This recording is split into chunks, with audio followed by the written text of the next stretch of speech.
Hello ಸ್ನೇಹಿತರೆ, ನಾನು ನಮ್ಮ ಕ್ರೇಜಿ 21. ಇವತ್ತೇನಂದರೆ ನನ್ನ ಫಸ್ಟ್ ಗಾಡಿ ವಿಕ್ಟರ್. ಲಾಸ್ಟ್ ಡೇ ಇದು ಸುಮಾರು ಒಂದು 6 ವರ್ಷ, 6 ಇಯರ್ಸ್ ಪ್ಲಸ್ ಇದೆ ನಮ್ಮ ಹತ್ರ.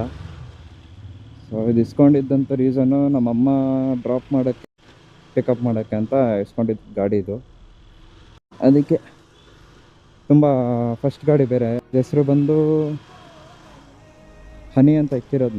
ಕರೆಕ್ಟಾಗಿ ಸರ್ವಿಸ್ ಎಲ್ಲ ಆನ್ ಟೈಮಿಗೆ ಮಾಡ್ಕೊಂಡು ಮೇಂಟೈನ್ ಮಾಡ್ಕೊಂಡಿರ್ತಾ ಇದ್ದೆ. ಸ್ಯಾಲ್ರಿ ಬಂದಾಗಂತೂ ಇಮಿಡಿಯೇಟ್ ಸರ್ವಿಸು ಅಷ್ಟು ಕ್ಲೀನಾಗಿ ಮೇಂಟೈನ್ ಮಾಡ್ಕೊಂಡಿದ್ದೆ.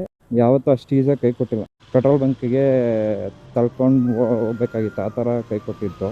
ಆಮೇಲೆ ಅದಾದ ಕ್ಲೋಸ್ ಟು ಪೆಟ್ರೋಲ್ ಬಂಕು ಕೈ ಕೊಡೋದು, ಇಲ್ಲಾಂದರೆ ಮನೆ ಹತ್ರ ಬಂದು ಆಫ್ ಆಗ್ಬಿಡೋದು. ಸೇಫಾಗಿ ಮನೆಗೆ ಕರ್ಕೊಂಬರ್ತೈತಿ ಗಾಡಿ. ಆ ಥರ ಇನ್ನೇನು ಮನೆ ಹತ್ರ ಅಂತೂ ನಿಲ್ಸೋಕ್ಕೆ ಜಾಗ ಇಲ್ಲ, ಮೇಂಟೈನ್ ಮಾಡೋಕ್ಕೆ ಸ್ವಲ್ಪ ಕಷ್ಟ. ಅದರಿಂದ ಒಂದು ಸಣ್ಣ ಬ್ಲಾಗ್ ಮಾಡೋಣ ಅಂತ ಹೇಳ್ಕೊಂಡು ಮಾಡ್ತಾಯಿದ್ದೀನಿ. ಇದು ಸರ್ವಿಸ್ ಮಾಡಿದಾಗಂತೂ ಎಕ್ಸಾಸ್ಟ್ ನೋಟು ಎಷ್ಟು ಚೆನ್ನಾಗಿರುತ್ತೆ ಗೊತ್ತಾ, ಎಷ್ಟು ಪ್ಯೂರಾಗಿ ಕೇಳ್ತಾ ಇರುತ್ತೆ. ಚೆನ್ನಾಗಿ ಹೆಲ್ಪ್ ಆಗಿದೆ ಗಾಡಿ. ಅಕ್ಕಿ ಮೂಟೆ ತೊಗೊಂಡೋಗೋದು ಸ್ಪೆಷಲ್ ಗಾಡಿ, ಫಸ್ಟ್ ಗಾಡಿ.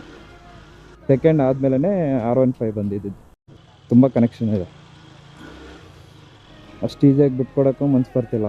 ಪರವಾಗಿಲ್ಲ, ಇರಲಿ ನಿಂತಿರಲಿ ಅಂತಲೂ ಜಾಗ